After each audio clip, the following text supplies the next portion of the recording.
and maybe a little bit tiresome. So I think it's only appropriate to begin by acknowledging the work that you do in this tiresome season. We gathered at the SACAC conference in Jacksonville earlier this year, and we celebrated the theme, "It Starts With Us." And now that we have made it about almost halfway through the school year, I think it's important to acknowledge that we continue practicing and living, embracing the objectives and the goals that we as an organization, as an affiliate group, really aim to fulfill. Truly, the work continues with us. And so thank you. We see the work that you do, the work that we're doing with our students day in and day out. And thank you for showing up and serving them so well. And thank you for being here today. We have some really exciting updates on the horizon for you. So we'll go ahead and start with a quick run of the show, the agenda. And we're going to begin with the quick introductions, just who we are and what we do as SACAC. And then we will dive into some specific committee updates and hear from some of the exciting things that are going on with the committees across the organization. And really the brunt of our morning this morning is going to be shared with our guests. Rhonda Britovo is here from LASFA to give some updates about the changes that are coming down the pipeline to the TOPS core curriculum for our class of 2028.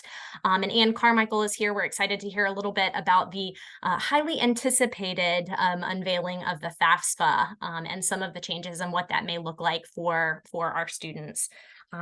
So by way of introduction, my name is AlexGonzalez, and I am the Associate Director of College Counseling at Isidore Newman School in New Orleans. It's great to see so many names, familiar faces on the screen on the call today. I'm going to hand things over to Allie to do her introduction and to get us started. Great, thank you, Alex. I'm the one using the slideshow today, and I'm still learning how to use this presenter view. So I apologize if I'm a little slow on the uptake with this. But yes, my name is Allie Timberlake, and I am the college counselor at Academy of the Sacred Heart. And this is my 13th year in college counseling, but my 3rd year here at Sacred Heart. And I'm very excited to be here with Alex to update you all on all of the things that are going on all of the different committees, and to, again, learn some things that are coming down the pipeline for us in the future. So I'm sure many of you are familiar with this organization, or else why would you be on this call? But basically, SACAC really is it's a regional affiliate of NACAC. It is the largest in terms of states, regional ACAC, I guess. So it includes 9 states in the Caribbean, and the organization is really meant to promote collaboration and ethics and growth, advocacy, outreach, everything to ensure student successes. The member fee is kept at a low $45 a year, and that gives you a lot access to a lot of different information, a lot of these workshops, and a lot of things that we'll go through as we're updating you on the committees. So this is an overview of all of the different committees that SACAC offers. And as you can see, there are a lot of different options for you. So some people may be interested in working on advancement, or some people may be working just specifically on professional development, or want to work on legislation involving education. And we have options for all of that within SACAC. So I really encourage you to become involved in any sort of committee that SACAC has that you find any bit of interest in. Really, professional development is, and not necessarily the committee, but being involved in a committee at SACAC is really a way to connect you to the community and sort of deepen your understanding and impact in the field of college admission counseling. So definitely encourage you to become involved in all of that. So as we go through the different committees updates, first we have the Advancement Committee, and the point of this committee is really to develop and implement strategies for building partnerships that financially support SACAC. So these are programs that are conducted throughout each year. They include summer seminar, they include drive-in workshops, annual conference, college admission workshops, dry run, a lot of different opportunities for counselors to become involved, and this committee works on securing finances for that. And specifically, they are looking for conference sponsors for the annual conference. So we'll talk about this a couple of times during this presentation, but our annual conference will be March 23rd through March 26th. And if any of your institutions are interested in sponsoring that conference, please reach out to Julia Hodge at advancement@sacac.org. In addition, if you're interested in exhibiting, that registration will open in December. So please make sure you're checking your emails for that information. And next we have the Communications Committee. It seems kind of obvious what that committee does, right? They connect SACAC to all sorts of different constituents, with each other, with the association leadership, with news and trends, and with information about specific SACAC programs and initiatives. They also are involved in publication and distributing several publications. The Southern Scope, they work with the presidential team to draft special statements, and any board members, excuse me, they work with to ensure timely and actionable messaging. So if you're interested in being a member of the Communication Advisory Board, the application opens May for the following year. You're welcome to submit stories, pictures, event summaries, or give any suggestions to communications@sacac.org. And the committee encourages you to follow SACAC on social media and be on the lookout for a LinkedIn page, because that's coming soon as well. Next up, we have the Government Relations Committee, and this committee is responsible for monitoring federal and state legislation regarding college admissions and school counseling. So with that, they inform us, SACAC members, of the issues that concern us at both the state and national level. And coming up are legislative days. So that's going to be on Tuesday, April 24th, and it's an in-person event. And this information is sent out. I've seen it weekly for the past couple of weeks in the What's Coming Wednesday. So I'm sure that they'll update us with that information as they have more. I also would like to promote, there is a webinar open to all SACAC members on December 5th. From 12 to 1:30 Eastern, and it's Advocacy 101. So I guess that's 11 to 12:30 for us. And basically, it's going to be counselors and admissions professionals. They communicate to tell you their experiences communicating with representatives. So they're going to sort of walk attendees through an online resource to track representatives, to follow their committee work, and to read up on the legislation they're proposing. There'll also be the presentation by the state chairs on ways to get plugged in on the state level, and they'll introduce you to a wide variety of ways to help. So again, that's going to be on Tuesday, December 5th. It's from 11 to 12:30 Central Time. It's called Advocacy 101, and that's also in the What's Coming Wednesday email. So the Grant and Fiscal Oversight Committee just really wants to make you guys aware of two funding opportunities that are really exceptional. The Counselor Participation Fund is designed to provide assistance specifically for public school counselors and those working with CBOs to attend our SACAC events. So that could be funding to attend the conference or to attend any number of professional development experiences that we offer, whether that's through the Sweet Tea Tour or Dry Run or Summer Seminar. We have a QR code on the screen if you'd like to get some more information about that particular funding opportunity. The Extend the Dream grant is more of a student-centric opportunity that allows members to establish projects that are designed for college access in particular. So whether that could be offering campus tours to some students or funding for resources for workshops on your campus. This is a tremendous opportunity. The application for this particular grant opens in early February.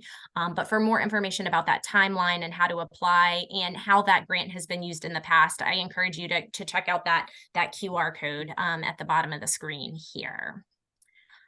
The next committee that we'll provide updates for is the Inclusion, Access, and Success Committee. And this committee is really designed to promote human relations and human rights issues within the association and within our region. And they have a ton of amazing programming that they're doing this year. I know Allie's already plugged the What's Coming Wednesday emails, but they are a really, really helpful resource for kind of keeping track of all of these dates and opportunities.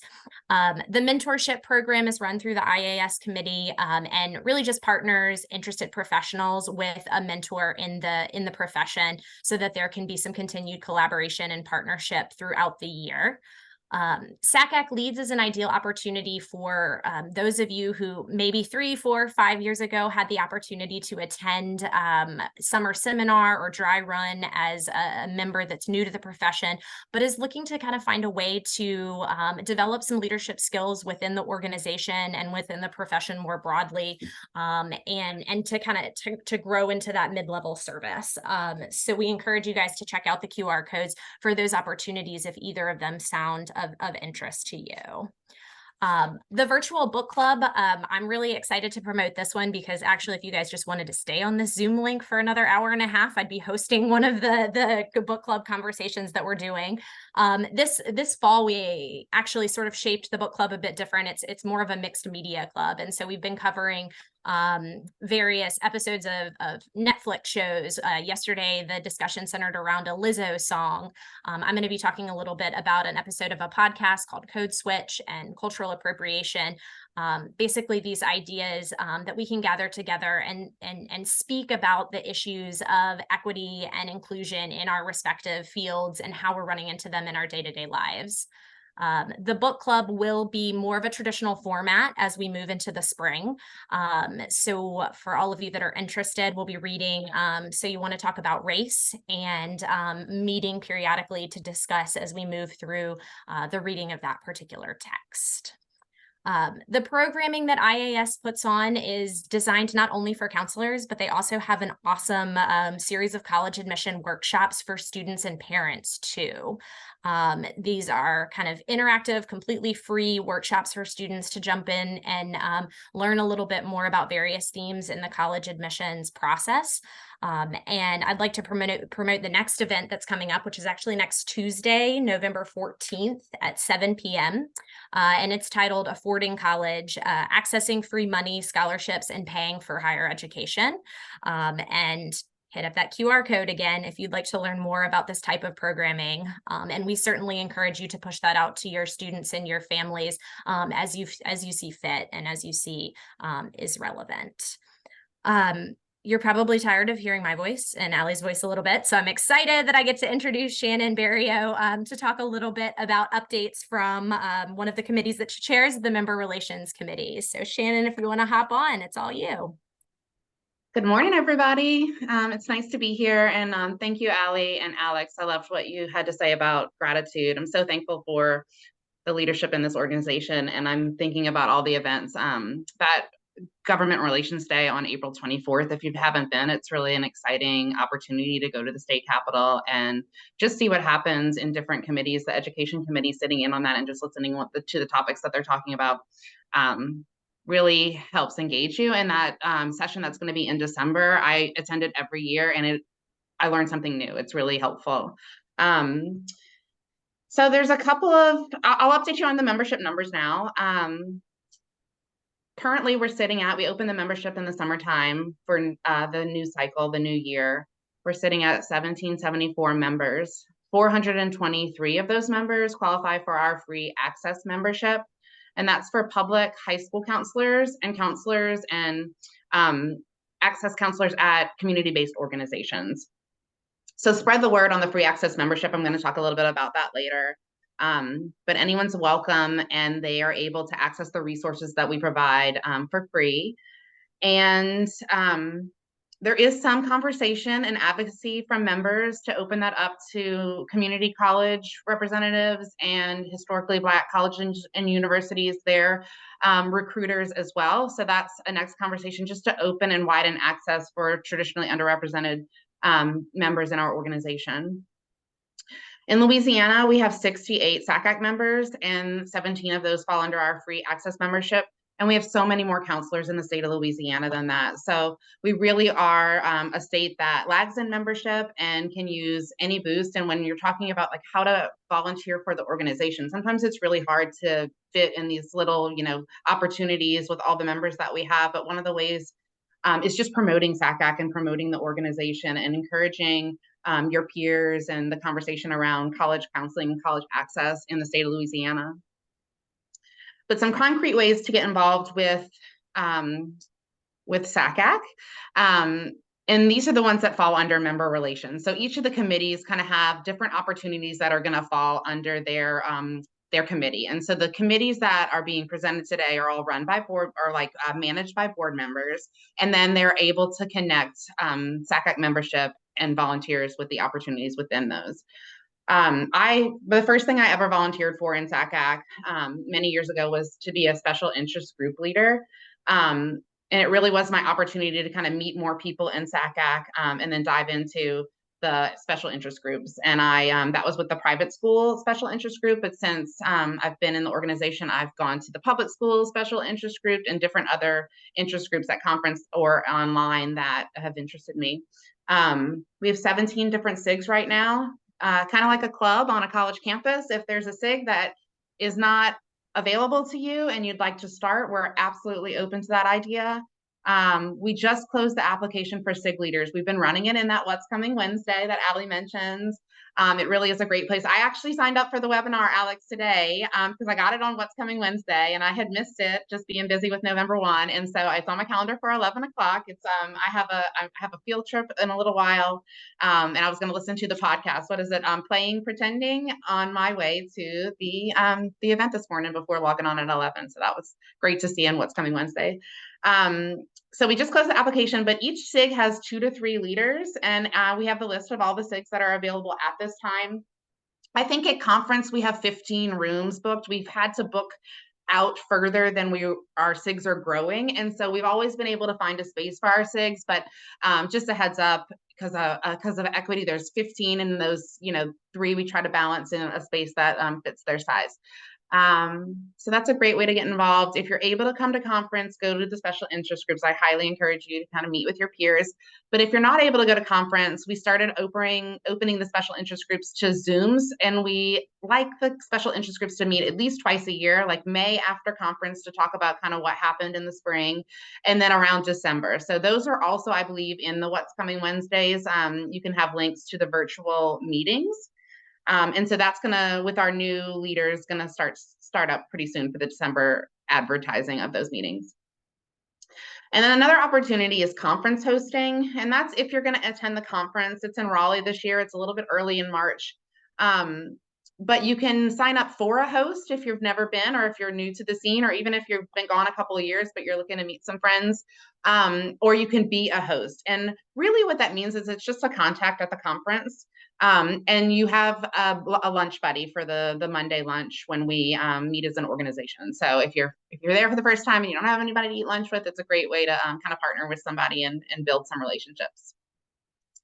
And mentorship is also under member relations. It was on a different slide and there was a QR code, but that program has kind of been slow to restart. We just elected a leader to the mentorship program and hoping to build that back up. And that's going to be partnering mentors and mentees within the organization to kind of have another contact person similar to conference hosting.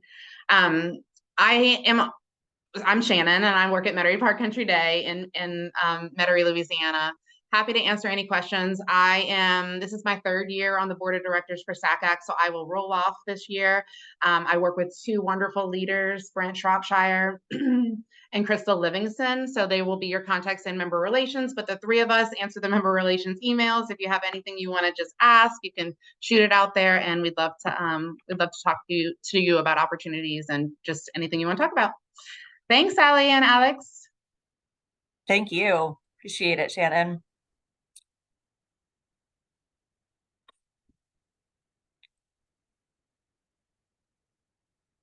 No, I'm up. I'm having trouble advancing slides. Okay, so we'll cover a couple more committees, and then we will move on to our main presenters. So Professional Development Committee is up next.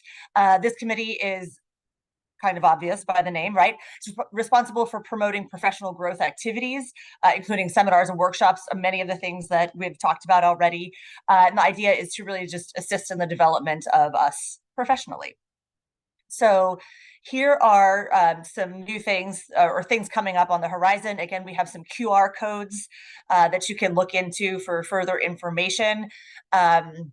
The summer seminars for new counselors, and the dry run is for new admission professionals.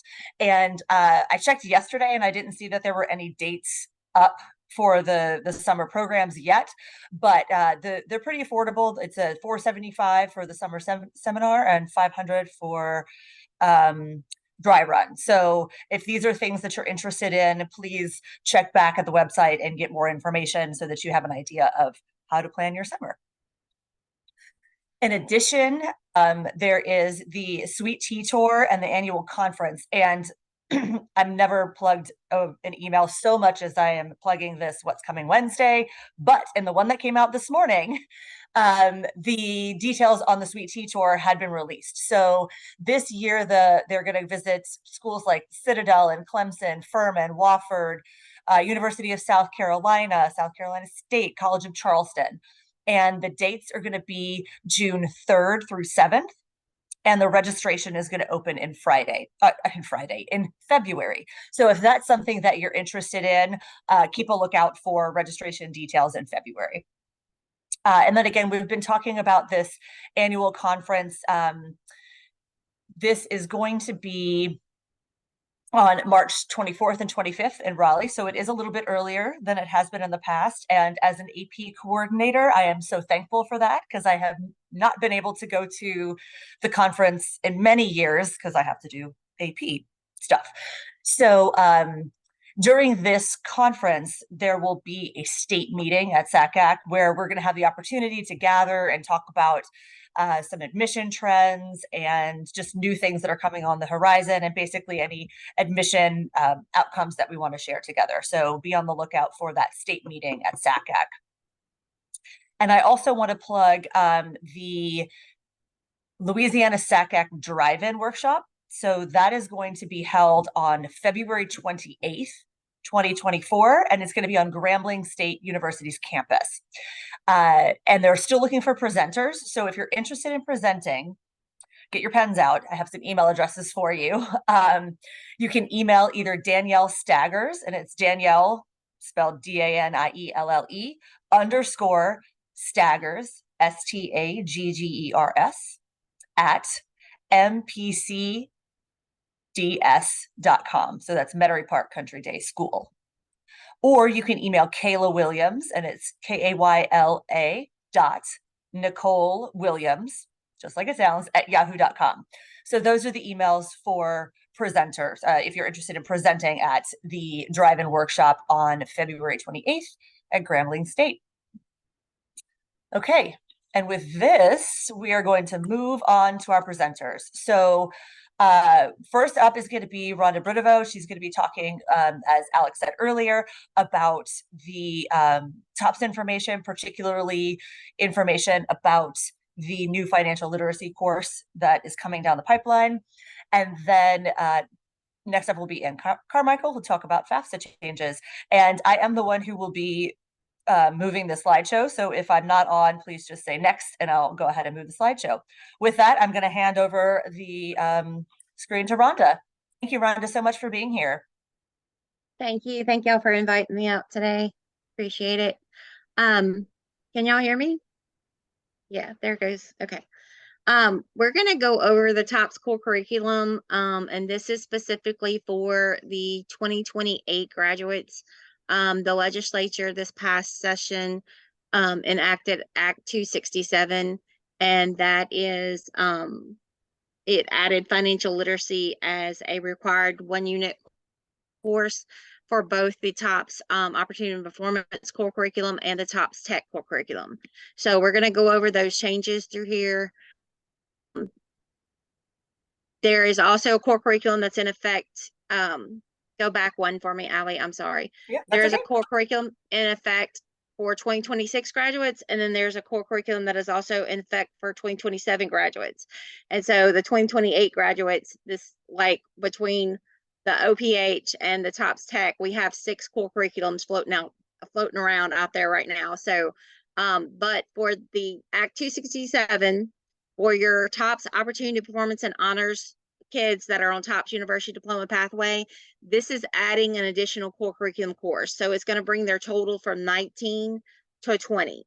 So beginning in 2028, they're going to have 20 instead of 19 units to qualify for TOPS. For TOPS Tech, it actually reduces their math electives to 1 course instead of 2. And then financial literacy is going to be the 3rd required math. So, but their units will stay at 21.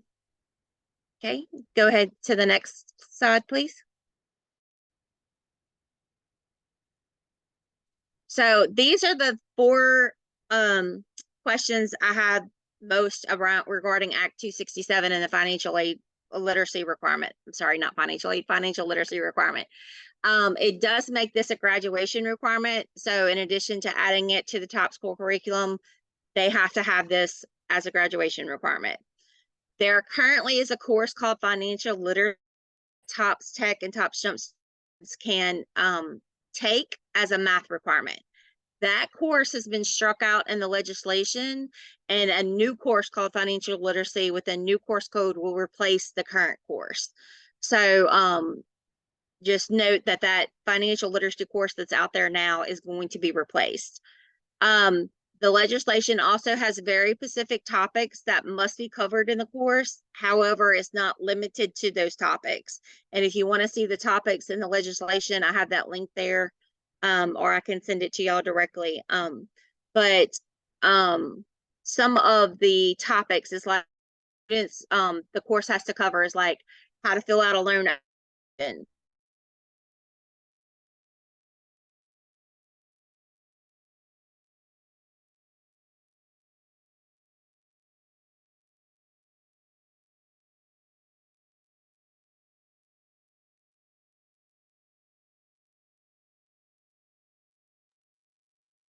Giving it a minute. Rhonda, we lost you.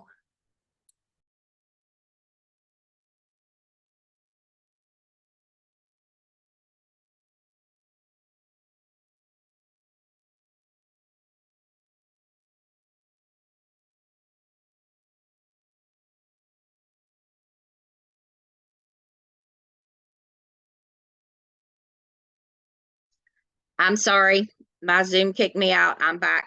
You're back. Awesome. Thank you. Sorry about that. I don't know where I left off, but I'm gonna like, where did I leave off? Okay. The last thing we heard, you were talking to us about loan application. You said some of the course requirements. Okay, so yeah, so that's some of the course requirements. So, but just check that document. That is the actual Act 267. And for TOPS purposes, the course must be 1 unit. So a lot of counselors has asked me, like, can they take a half a unit, say, in their sophomore year, and then take the other half a unit in their senior year? That is a question for Louisiana Department of Education, but for TOPS purposes, it has to equal 1 unit. So I don't know how they're going to do the financial literacy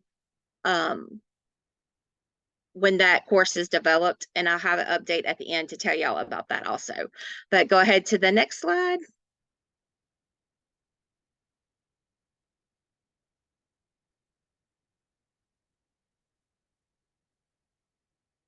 Okay, so this is for the TOPS OPH, and this is going to be their core curriculum. You can go ahead and forward to the next one.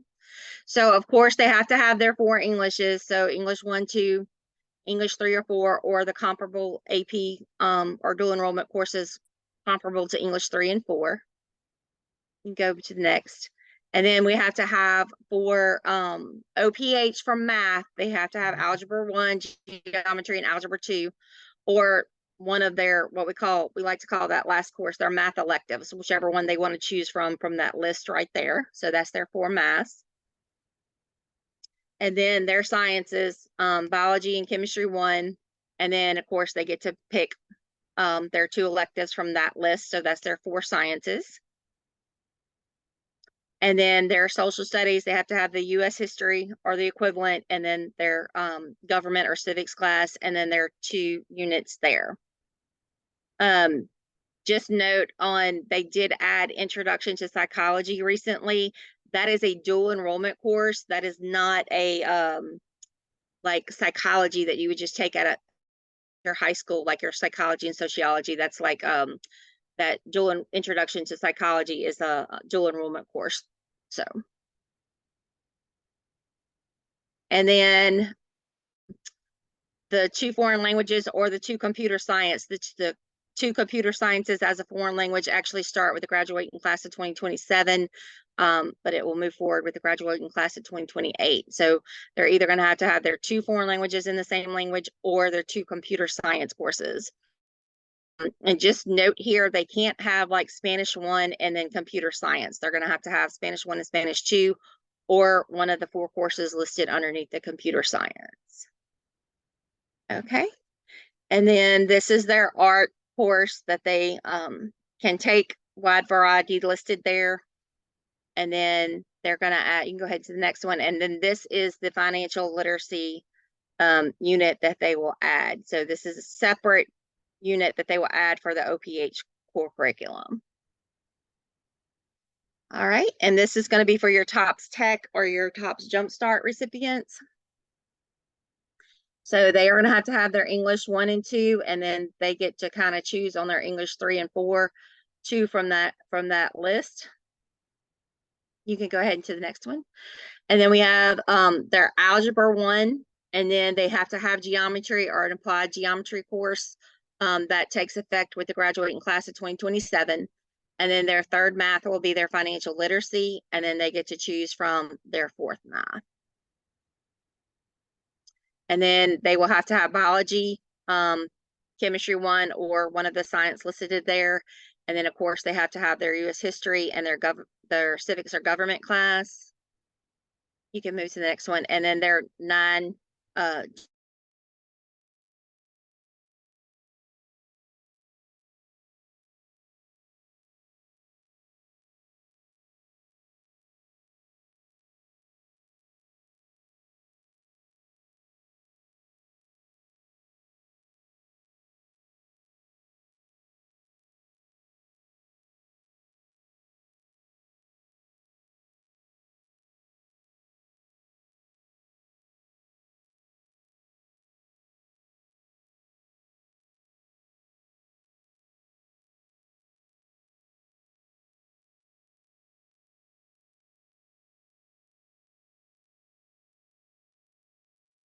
I don't know what's wrong with my Zoom today. I do apologize.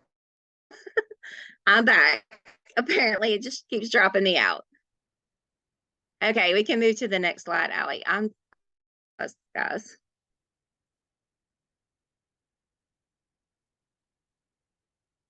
Okay, so this is the latest update that I have for y'all. And y'all are actually the first ones to hear this, but the joint Bessie Board of Regents meeting will take place on December 13th of 2023. And based off of information I have received, they will be adding this financial literacy course that it's on the agenda for the December meeting. I will either be at that meeting in person or joining that meeting virtually. And so I will have more information to send out to the counselors after that meeting about what's going to take place with this course. So that was much sooner than I thought, because I thought they would wait until at least next June at their joint meeting, because they do a joint meeting in June and December every year. But as soon as I get that, I will send that out with our counselor communication for all the counselors so that y'all know. Okay. I know y'all have any questions about the course as it relates to TOPS, or any questions about Act 267. I'll be glad to answer those.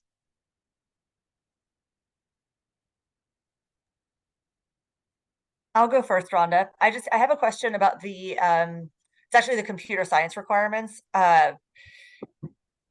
For computer science, I noticed that you had the AP Computer Science A on there. There's also a Computer Science Principles. Is is that not something that is allowed for the computer science courses? Not currently. The 4 that I have on there, there is a committee that they formed after that computer science law passed. And that is the only 4 courses they have right now under computer science as a foreign language that are approved for the top school curriculum. Okay, So thank they you. could add to that between now and in 2027, but right now that is the only 4 courses.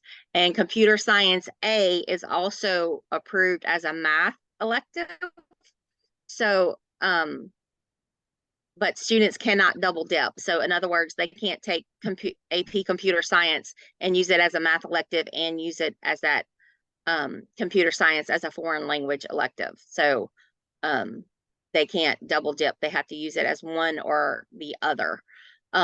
So, and then the other question, which I'm hoping we'll get more guidance on, like, I don't know if they'll be able to take, because it's computer science, AP computer science A, and then computer coding as a foreign language 1 and 2. I don't know if they'll be able to say, oh, I can take computer science and then I can take computer coding as a foreign language 1 and that count, or if they have to take the computer the science as a foreign language 1 and 2 together to count. So I'm waiting on more clarification on if they have to take one, computer science as a foreign language 1 and 2 and then computer science and AP computer science A, or if it's a mixture of all 4 of those courses. That makes sense. Thank you so much. Any other questions?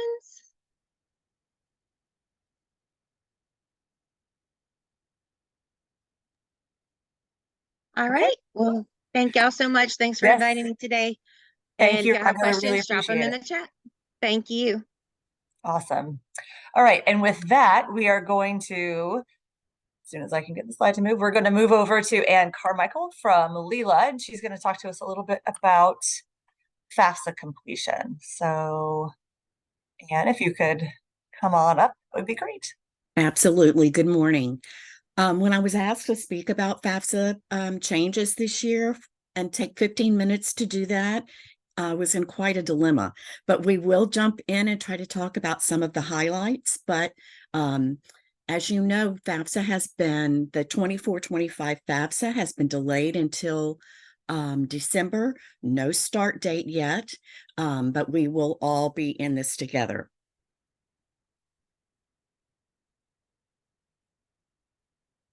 Next.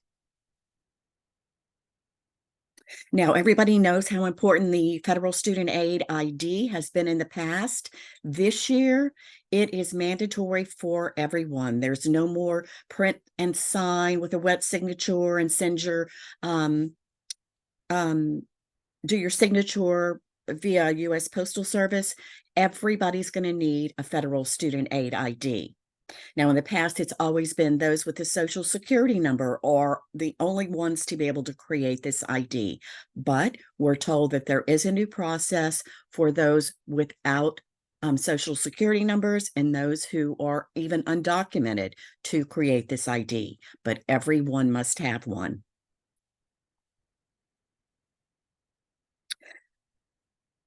As I mentioned, the 24-25 FAFSA will drop in December, and we're all looking forward to seeing exactly what it's going to look like. It is still fluid. It has not been finalized, but we're pretty sure we know most of the highlights. Everyone, as I mentioned, will log in with their federal student aid ID. Then they will have to identify their role in completing the ID. Are you the student who's completing the student section or the parent? Now, there are much tighter rules on privacy with this new FAFSA. The student will only be able to see his portion of the FAFSA, log out, and the parent must log back in. So we're always encouraging families to sit down together to do their FAFSA beginning the 24-25 session. Now, you're going to hear a lot about contributors. There won't be a parent one or a parent two. They're all going to be contributors. And it's going to be explained a little bit better about who those contributors are this year.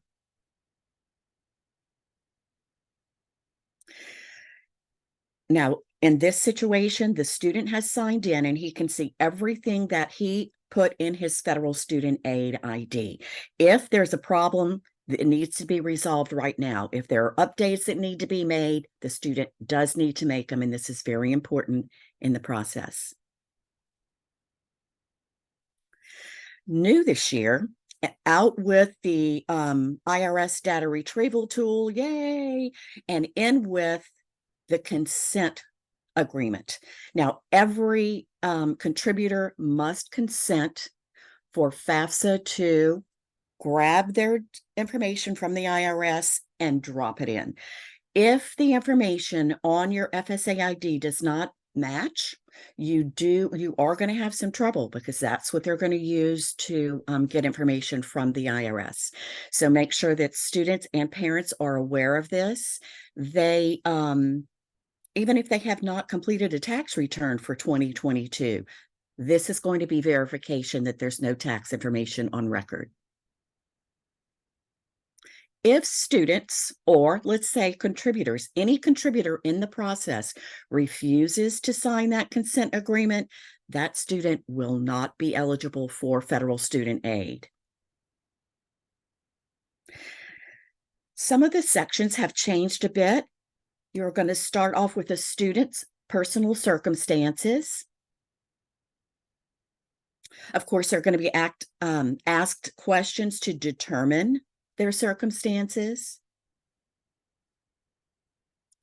We want to all remember that students, even if they've taken AP courses or they've clubbed out of courses while they're in high school, they still need to report that they are first-year freshmen for FAFSA purposes. Then we'll go on to determine whether a student is dependent or independent. If a student is considered dependent, we'll talk about those qualifications in just a moment. If the student is considered dependent and cannot provide information about, or chooses not to provide information about their parents, they can skip over the parent section, but of course, as you remember, they will only be eligible for the unsubsidized, the non-need-based student loans. These are the personal circumstances that will be used to determine a student's dependency status. They have not changed. But if a student is determined to be dependent after failing to be able to answer one of the prior dependency status questions, that student is going to have a little bit more of an advantage in the coming years, in the 24-25 academic year on, because that student can actually go through the process of stating his personal unusual circumstances, and then he will be given a provisional acceptance. So his FAFSA can be submitted and it can be sent on to the financial aid office at the colleges that he's chosen. However, he will need to remedy any questions that they may have for him to be able to receive the financial aid. Students will be asked information about their parents. They will be asked, is your parent married? Are they divorced, separated? The same questions we've been asked in the past, but instead of answering questions about the parent that you've lived with the longest in the past 12 months, these questions will be used to determine which parent provided the student with the most financial support in the past 12 months. Once that parent or parents have been identified, the student will be asked to provide that parent's first, last name, date of birth, social security number, and an email address. Now, to me, this is going to be the biggest challenge in the coming months, but the student will do the best that he can to provide information about his parents. He'll move into the student demographic section. And then the financial section. Remember that your finances include this financial section, includes information about your income from 2022, the student's income, but his assets as of the date he submits the FAFSA. A list of colleges that the student wants his information to be sent to. This has increased to allow the student to add up to 20 colleges each time he submits a FAFSA. Now it's time to take a look at every question and every answer to those questions to make sure that accurate information is being sent onto the college financial aid office. Now, in the past, you would be able to see the FAFSA student aid report. That now is called the FAFSA summary. And of course, the student or contributor can use the little drop-down carrots to see the entire list of his questions and his answers. He will be shown that 2 contributors were identified.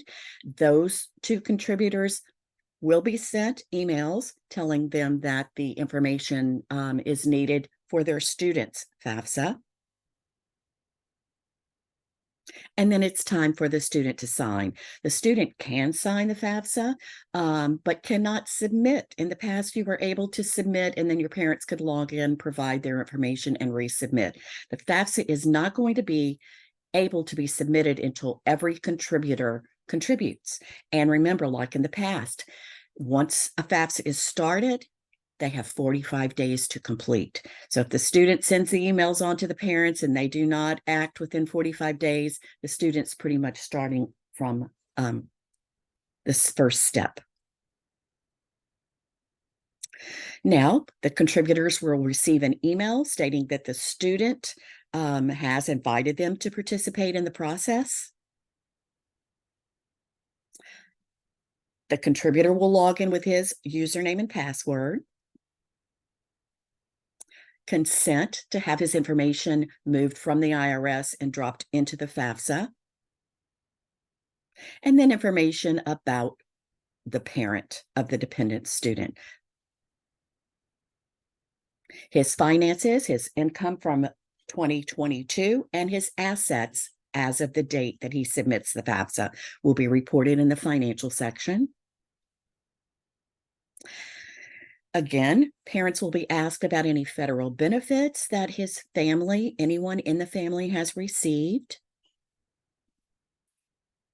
And then they will begin to ask information about the parent's tax filing status, just to make sure that all of the tax return information has been deposited. So if the student has identified the parent that provided the most financial support, that parent will then begin to answer questions, whether he's married or if he filed a tax return, a single married filing separately. So best case scenario, you have a parent with 2 biological parents in the household who filed a joint return. That's a simple FAFSA. But for those special situations, there are ways, and I think there are better ways that going forward of identifying those other contributors. A family will be asked about his family size. So let's say that a student has identified his father as the parent who provided him with the most financial support in the last 12 months. That father will then answer the family size. This is no longer a household size. It's not the number of students living in this, it's the number of people living in the student's household. It's the family size of the identified contributor or parent who provided him with the most financial support.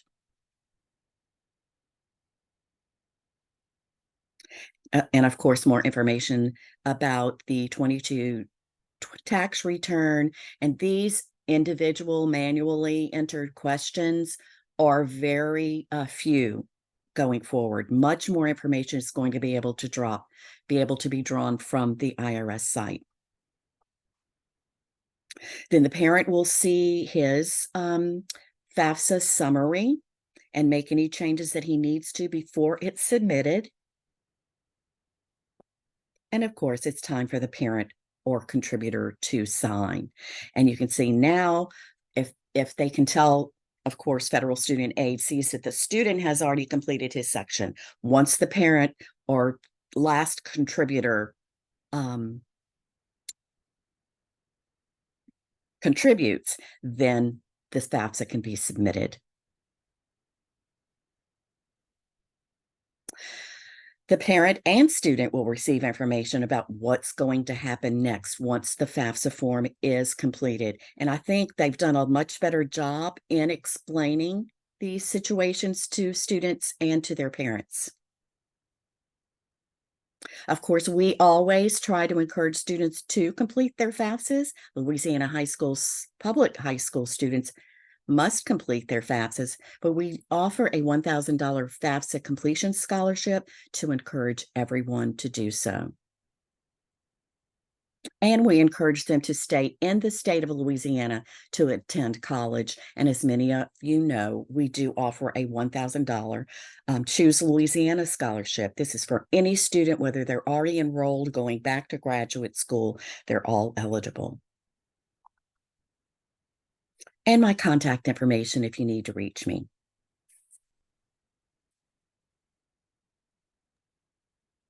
Does anyone have questions that they'd like to talk about? Or if you prefer, you can always make contact with me directly. And if you don't mind, I do have a quick question. I think that a lot of the press, for lack of better words, around the FAFSA right now centers around sort of the delayed release of the simplified version. Do you have any talking points about the positive aspects of these changes, simplicity, like some buzzwords that we can give our families to say, yes, it is delayed, but you know, some positive talking points about what's coming down the pipeline in terms of the simplification? That is a tough one. It's really difficult to come up with something positive about the FAFSA Simplification and Futures Acts. But the legislature does feel like this information that they're gathering and the way that they're processing will assist the neediest of students in a better fashion. Now, many people and new counselors may only know about the October 1 FAFSA start. We used to have a January 1 start date. So we know that we can do it. It's just been very taxing on, those of us who are in the college access work that have to deal directly with students and parents. But the good thing is they can complete their federal student aid ID now. It does have to be verified with the Social Security Administration before they can even get started with the FAFSA. That's changed this year. So we can get the hard work out of the way, get everybody ready to go. And then when we do hear the drop date, it really should be a lot simpler to get this information submitted. Thank you so much. And I know I'm particularly appreciative of sort of the slides that show us what kids and parents are seeing. That's always really helpful to know that. Oh, good. Anyone else have any other questions? So. We'll all be in this together, so please feel free to reach out to anybody. Great. Thank you so much. And thank you so much, Rhonda, for taking your time with us this morning to let us know about these changes. We really do appreciate that. It's hard to be in a job where every year there's something new. So if it's not one thing, it's the next. So we really do, again, appreciate that. Okay. We are almost at the end of our presentation. The last thing I want to do is just plug SACAC memberships. I mentioned it earlier.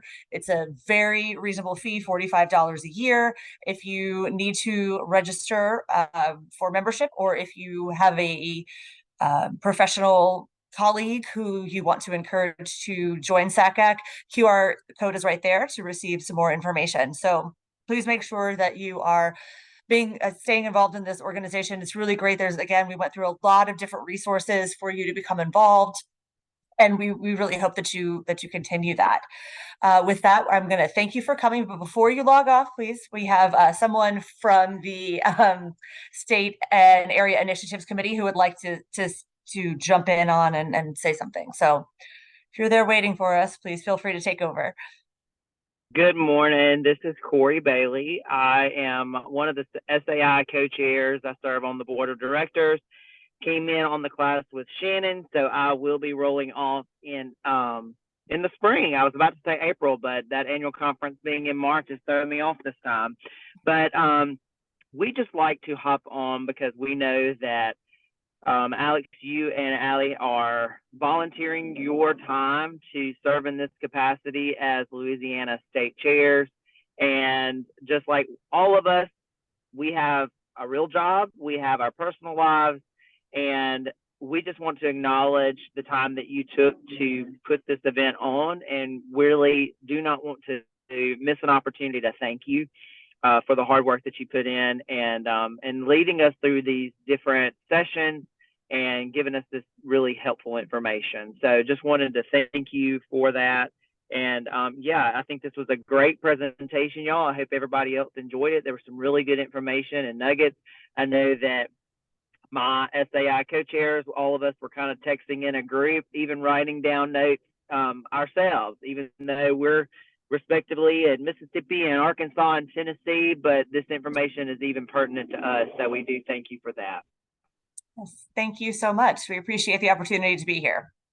So on the screen is contact information. If you have any questions for us, please feel free to reach out to us directly. And then, of course, social media and emails for the SACAC organization. Again, thank you so much for taking time out of your day. We made it, I think, just under an hour. I'm very impressed with us, particularly our two speakers who had the bulk of the wait. Wonderful. Did you have anything? No, yep. Thanks. Well, Allie and I'll stay logged on for a little bit if anybody has any other questions or anything that we can help with. But otherwise, go forth, enjoy November, and have a great day, everybody. I have a comment on the FAFSA Simplification Act. I think somebody asked about anything positive around it. A lot that I know we've heard kind of in our offices and places that a lot of it has been negative.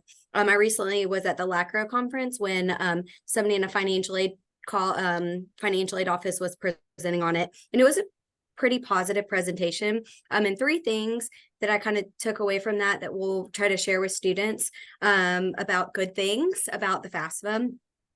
Is that it's going from over 100 questions, as we know, to less than 40 questions. So that's something to remind your students.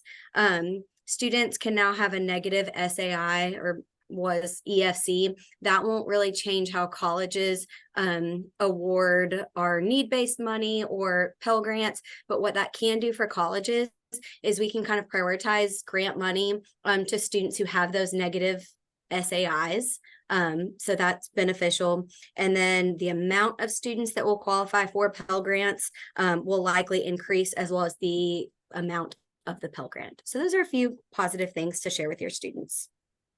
Thanks, Lauren.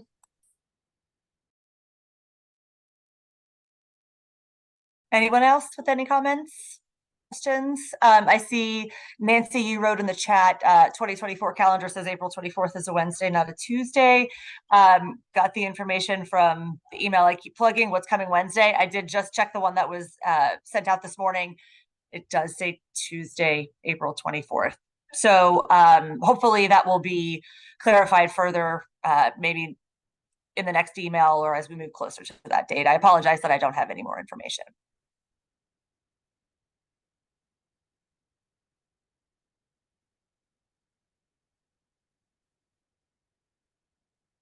All right. Thank you, guys. Have a great day. Yes, thanks so much.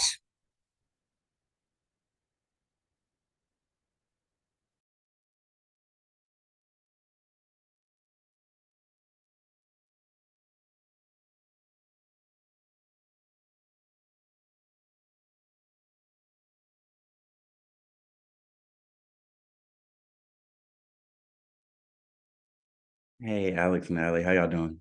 Hey, Darren. Good to see you. You too. Just wanted to hop on and say thank y'all. This was an amazing meeting. Oh, I good. took tons Thanks. of notes, probably about 3 pages of notes, and like I lived in Louisiana, but this was all really helpful for someone out of state. So I know your states loved it. And we did the math, and it's about a 30 year members from the state we're on. So this is an Oh, wow. extremely active state. So great job bringing everyone together for this. Awesome. you. Thank you. Good. Yeah. Glad to get some good feedback. Yeah, definitely. Yes. But just wanted to hop on and say thanks again. Y'all take care. All right. Appreciate it. Thanks, Have a good Aaron. All one. right, you too. Bye. Bye. Bye. All right. High five, Allie. High five. Cool. Have a Okay. wonderful day. You too. We'll chat later. Bye-bye. Bye.